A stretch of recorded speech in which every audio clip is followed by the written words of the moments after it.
You're listening to an Airwave Media Podcast. Today on the Useless Information Retrocast, you'll hear stories about a man who believed that his wife was snoring in Morse code, believe it or not. And then you'll learn about a teacher who told a student not to come back until he brought in his school book. And that's exactly what the kid did. He simply didn't come back and he ran away from home. Or how about a man who had his car stolen, decided to hitchhike back home, and then he was picked up by someone driving his very own stolen car? I mean, what are the chances? Well, all those stories plus the question of the day, today's retro sponsor, and so much more. It's all coming up next on today's Useless Information Retrocast. I am Steve Silverman, and this is the Useless Information Podcast. Useless information. Hi, everyone. I hope you're doing well. I have to tell you, I've got a great selection of stories for you today, so let's dive right in. Here's the first one. You know, it must have been a slow news day on January 14th in 1915, and that's because the Indianapolis Star ran a lengthy story on an incident that had occurred just a few days prior. Now, it's the type of story that normally only receive a paragraph or two in a small-town newspaper, and honestly, probably no mention in a big city paper. And shortly after the story was printed, it was quickly forgotten. Well, that was until today. The location of this unusual story was the home of former juvenile court judge Newton M. Taylor, and it was located at 1015 North New Jersey Street in Indianapolis, Indiana. Well, if you find yourself in the neighborhood and you want to go visit the home, I can tell you that today a magnificent, beautiful, paved parking lot occupies that former location, so don't bother. That evening, the exact day wasn't recorded, the judge's family was sitting at a table playing cards under the illumination of electric light. Now just think how rare that was for 1915. Anyway, not far from the table was a large bay window that had another small table in front of it. And on that table was a large glass bowl, and it was filled with goldfish. Now, just what game they were playing, who was winning, or, whether any gambling was taking place, that's totally irrelevant to the story. And that's because the game was about to come to an abrupt halt. And without any warning, that big bay window, it just came crashing in. The goldfish bowl, it was hurled to the ground, and those frightened little fish, well, they wiggled around on the carpet and they struggled to stay alive. And there, right in the middle of the card table, stood the cause of this entire mess. It was a scared, hungry stray cat, and he had jumped through the window in an attempt to get its next meal, the goldfish. Then suddenly the cat climbed up Mrs. Taylor's lace curtains to the very, very top of that broken window. And sensing that it was an unwelcome visitor and realizing that the top of the curtains, it really offered no advantage, the cat quickly made its escape through a hole in that broken window. The article concludes, and it's clear the reporter's having a bit of fun here, quote, "No one at the Taylor home has any special antipathy toward cats, but if they must make such visits, members of the family prefer them to call at the rear door, as do the milkman and the grocery solicitor and other nice persons." When 34-year-old Lila B. Hughes married 48-year-old John Lloyd Booth Copley on January 24th of 1928, we can presume it was a loving union between two divorcees. But unfortunately, love doesn't always last. You see, on September 14th of 1934, Lila filed for divorce from Lloyd in a Spokane, Washington court on grounds of non-support. In addition to withholding her paychecks from her, she claimed that he, quote, would fly into a rage and call her vile and indecent names. Well, the case was assigned to Judge Charles H. Levy, and he listened to testimony from both sides on November 20th of that year. Now, Lloyd's biggest complaint was that his wife snored loudly, to which his wife, a telegraph operator, responded, quote, "I know I snore, but when I was sleeping, my husband thought I was snoring in Morse code to signal someone outside." Lila added, "Then he pounced on me with all fours, blackened my eyes, and otherwise beat me." And here's my favorite part. Lloyd, who was insanely jealous at times, he was certain that she was attempting to signal a lover with her encoded snoring.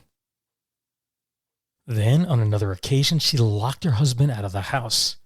So he proceeded to climb in through an upstairs window, and of course that frightened Mrs. Copley. So she picked up a 2x2" or 5x5" piece of lumber, and she just started whacking him with it. And she didn't let up. Mr. Copley's injuries were so severe that he required emergency treatment at the local hospital. And of course the blood-stained timber that was introduced as evidence during the hearing. This is perhaps the toughest case that Judge Levy ever had to decide. He could see that this is a couple that was meant to stay together forever. They clearly love one another, and he would probably need weeks, if not months, to decide such a challenging case. Okay, not really. In fact, he issued his opinion that same day, and he granted the divorce. Mr. Copley, he was allowed to keep their house on North Post Street, and his wife was to get their home on Cleveland plus an additional $300, which is about $6,700 today. Shortly before the United States was dragged into World War II with the Japanese bombing of Pearl Harbor, the country was already supplying armed ships, airplanes, and other needed materials to the Allies. And down in Beaumont, Texas, the Pennsylvania shipyards there, they had not built a single ocean-going cargo vessel since the previous World War. So as they ramped up production, the first ship that they completed was the 7,400-ton or 6,700 metric ton Cape Lookout. That was the name of the ship, the Cape Lookout. But when it came time to launch the ship, there was a bit of a problem.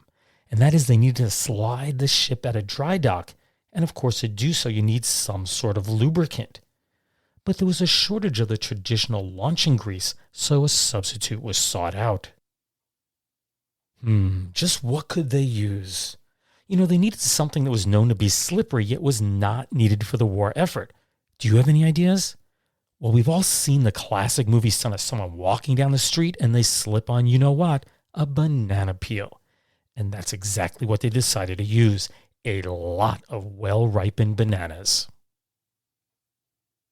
And then the big launch day came. At 11:20 a.m. on January 25th of 1941, everyone gathered as Miss Audrey Louise Jones, a student at the University of Texas. She christened the ship and it was released.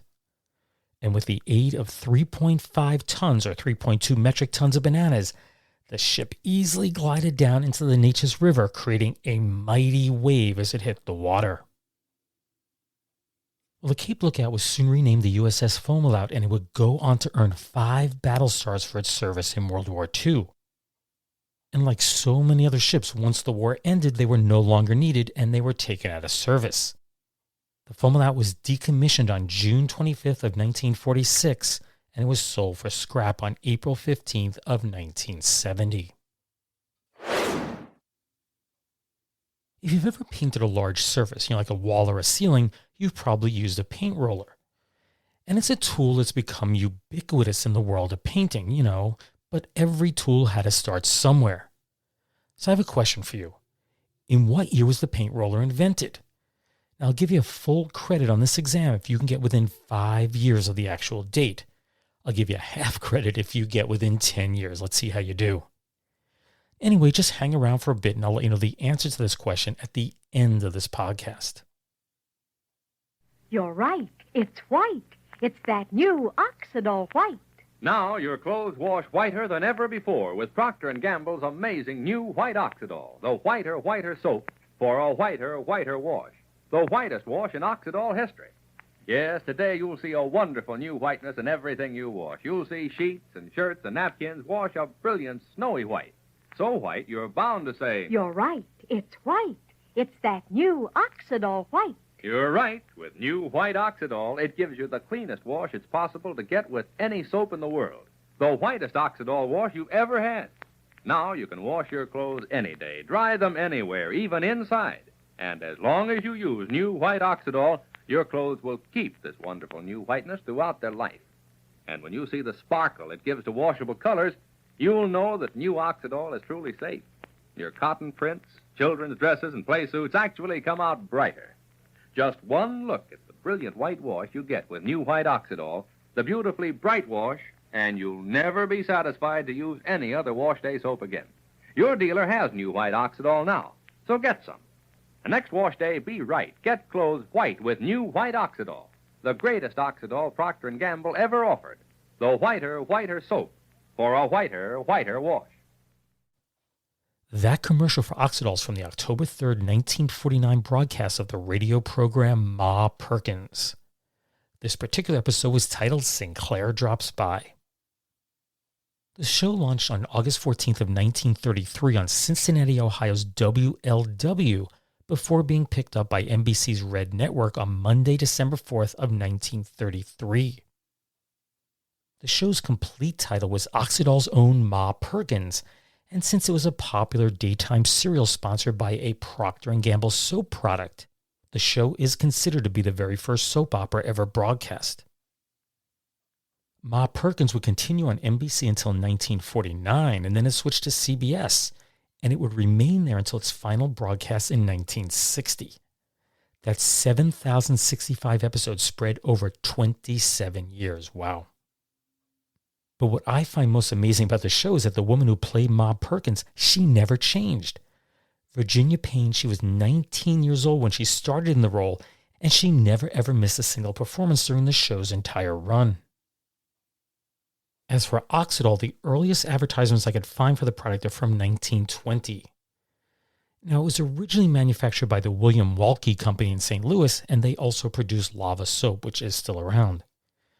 You need to realize in the days before anyone owned washing machines, clothes were washed by hand and people used bar, flaked, or granulated soap. So Oxidol, it was formulated so it washed your clothes faster. That meant less scrubbing, and at the same time, it got them much whiter. In fact, Oxidol proved to be so successful that it caught the attention of soap maker Procter & Gamble, and they purchased Oxidol along with Lava soap in 1927 for $6.7 million. That's over $116 million today. But it was the introduction of Tide, a synthetic laundry detergent that brought an end to Oxidol's dominance in the market. Now, detergents had many advantages, but the most noticeable one to the consumer was its ability to work effectively in hard water, and that was something that soap couldn't do. So instead of discontinuing Oxidol, the chemists at Procter & Gamble reformulated it as a detergent with oxygen bleach in it. Now, I'm not a chemist, but my hunch is that Oxidol's whitening property came from sodium percarbonate, which just happens to be the active ingredient in the popular OxyClean. My understanding is that sodium percarbonate, when you mix it with water, it releases hydrogen peroxide and washing soda. And of course, that both whitens and brightens your clothes without bleaching them.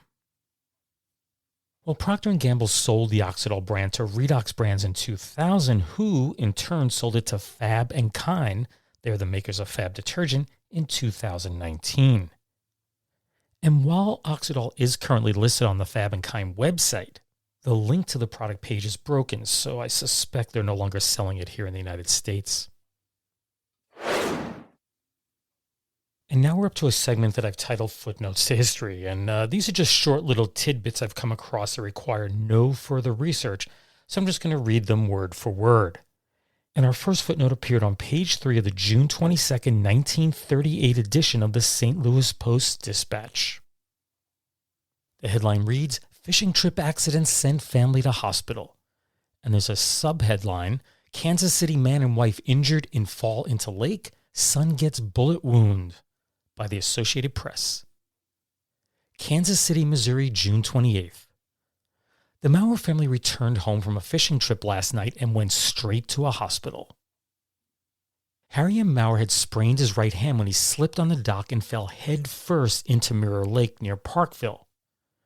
Mrs. Maurer also fell into the lake, fracturing her right hand. And if that wasn't bad enough, listen to the rest. Harold Maurer, 13 years old, dropped a .22 caliber target pistol on a rock near the fishing dock, and the bullet went through his right arm. Their injuries treated, the Maurers left the hospital for home. Boy, I hope none of them were right-handed. Now, as a retired teacher, this next article caught my attention. The headline reads, "Fine boy who took teacher's orders. Don't come back. He didn't." Minneapolis, United Press. 9-year-old Philip Cook, who ran away from home because he couldn't find a school book, was found safe late yesterday in a public library. He readily admitted his identity to police, who had been scouring the city for the child since he was reported missing late Thursday. Philip said he, quote, knew everyone was looking for me, but that he stayed away from home because he feared his father would punish him for losing the book. The father, Floyd Cook, said it was just a, quote, silly notion. When Philip failed to return home Thursday, Cook learned that a teacher at the parochial school where the boy attends 4th grade told Philip, quote, don't you come back until you bring your book. The boy told officers he spent 2 nights in the closet of an apartment building almost directly across the street from his own North Minneapolis home. Quote, I stayed there because it was warm. No one noticed me. Saturday, he told police he went downtown to the restaurant where his mother works as a waitress. Quote, I waited for her to come out, but she didn't come, so I went to the library to keep warm. The weather, mild for the last 48 hours, began turning colder Saturday. The temperature was in the high 20s. A policeman found Philip in the library on his routine rounds. He took the boy to headquarters where the family was united. Both parents embraced Philip warmly, and Mrs. Cook cried, quote, don't you ever do that again, honey, she said. Now, this reminds me of the school that I worked at for 30 years. They had this policy many years ago that if you didn't turn in all your books, you couldn't walk on stage at graduation. And honestly, I don't think they ever denied any kid the right, but the threat was there because they knew once the kid graduated, and if he didn't turn the books in, they'd never see those books again. Now, this next one caught my eye simply because tomorrow I'm scheduled to get some surgery on my mouth. Basically, I had a cracked tooth. They had to remove it, and they're putting an implant in. I've had one before, so I'm not too worried about it. But listen to this story. This story was printed on May 3rd of 1950, and the headline reads, Loses Tooth Keeps Bounce. Patient Uninjured in 3-4 Leaps. Norwood, Connecticut, Associated Press.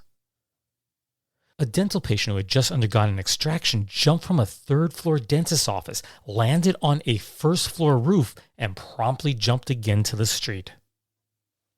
Uninjured 52-year-old James Wheatley was overtaken on the street by patrolman Jim Moriarty, whose attention had been attracted by Dr. Malcolm H. Golden. Moriarty brought Wheatley back to Dr. Golden's office, where he was put to rest again on the couch from which he had been recovering from the effects of an extraction under anesthetic. Now, I'm telling you, this can't happen to me tomorrow. Why? Because the dentist's office is on the 1st floor. If you've been listening to this podcast for a while, you may recall back on July 5th of 2018, I did a story on Mile a Minute Murphy. And in that episode, the question of the day was, what was the most successful song on Billboard's Hot 100 chart? And the answer was Chubby Checker's The Twist, and this story is related to that. It's from January 10th, 1962. The headline says, quote, potential injury source, over 40, don't twist, says AMA. Beacon Journal - Chicago Daily News Wire, Chicago. The 180,000-member American Medical Association has come out against the twist, especially for dancers over 40, and that's me. An AMA spokesman ranked the twist alongside the hula hoop as a potential source of dislocated joints, slip discs, sacroiliac damage, or muscle sprains. Quote, if you have to dance a twist, take it easy, cautioned Dr. John Yeomans, AMA Director of Scientific Activities. Do a relaxed, modified twist, and you probably can get by with nothing more serious than a pulled muscle, added Dr. Yeomans, former dean of Vanderbilt University's medical school. Issuing a statement Tuesday at AMA's headquarters here, Yeomans said a young person in good shape can twist without much chance of injury. But persons past 40 with poor muscle tone should use caution, he added. I'll keep that in mind the next time I'm doing the twist. And the last tidbit I have for you today is actually my favorite of the bunch. This appeared on June 3rd of 1975 in the Alabama Journal on page 15.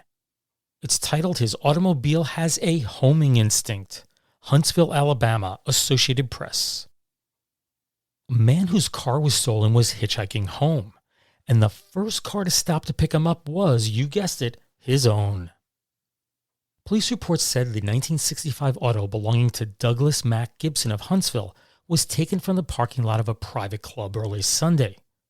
Gibson and a friend called officers who investigated the theft.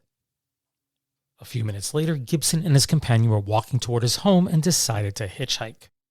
His own car stopped for him. Police said it was driven by James Adams of Huntsville, who has been charged with auto theft and escape.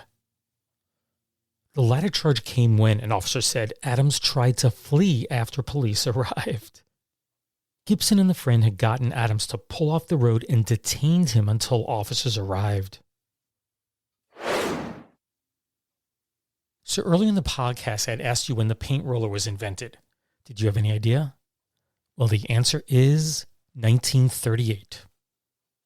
It was an invention that was born out of necessity. You see, prior to its creation, painting would leave all sorts of streaks, brush marks, and drips on the wall. Modern paints don't do that as badly. But anyway, the simple solution to this was to stipple the surface. You take a special brush, you apply lots of tiny, dimples of paint, and the resulting texture would not only hide all the imperfections, but it was somewhat pleasing to the eye. But the big problem with this is that it's both time-consuming and very labor-intensive. So New York City paint contractor Morse was determined to find a better way. And he came up with an idea to take a paint-soaked carpet and put it on a roller, and then, of course, you could just roll it over the surface. Morse assigned his 17-year-old son David the job of working out the mechanicals of his paint roller concept, and David later described his first prototype, quote, "It was so heavy you could hardly lift it. It was made in a blacksmith shop of iron, steel, and brass tube. After a lot of experimenting, and in spite of our lack of facilities, a workable roller was born." It was Dad Morse who had purchased the carpet pieces, and it was young David's job to cut them up and attach them to the rollers. And this was all originally done in a small bedroom inside of their apartment. Unfortunately, World War II brought a halt to sales, but the business somehow survived, and it grew exponentially afterward. They decided to name the company Arsco, and that was short for the American Roller Stipple Company. And over the years, Arsco would improve on both the fabric and the roller cores, and they'd end up supplying some of the largest paint companies like Sherwin-Williams and Glidden with their rollers. Sadly, the company ceased manufacturing rollers in 2017.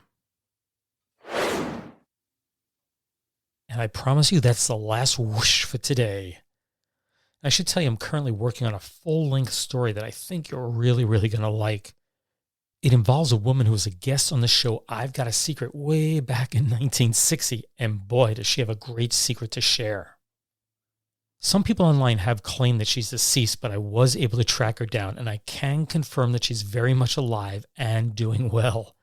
And I'm scheduled to record that with her next week, so I hope to get it edited down and uploaded shortly after that. Just a reminder that my latest book, that's The Flip Side History, is still on sale through the end of January on my publisher's website. That's the only place it's on sale right now. It's mango.bz, mango.biz, because Mango is the publisher. Now, I should mention that they have every single book on their website currently at 30% off the list price. So you can get my book and something else. They have a great selection to choose from. As for my book, it's just packed with true stories, just like the ones you always hear on this podcast. So if you're a fan of the stories I tell, I think you're really going to like the book. As always, be sure to like this podcast on Facebook. You can just do a quick search for the Useless Information Podcast there, and I think a match should pop up. My Twitter handle is @UselessInfoCast, so be sure to sign up there, and you'll be among the first to know when a new podcast is released. Now, for some crazy reason you want to contact me, it could be related to this episode, the podcast, you just want to say hello or whatever, just email me at steve@uselessinformation.org. You can use the contact form on my website, uselessinformation.org, or you can use Messenger on Facebook. Lastly, just a quick reminder that this podcast is now part of the Airwave Media Podcast Network, and I'm very happy to be there. And they offer a great selection of the best podcasts in the categories of history, science, wellness, education, and the arts. So simply go to airwavemedia.com and just check out everything that they have to offer. Anyway, I'll be back shortly with that story of the woman who was on I've Got a Secret, which I believe will be one of the more unusual things that I've ever done on this podcast. Well, as always, thanks for listening and take care, everyone. Bye.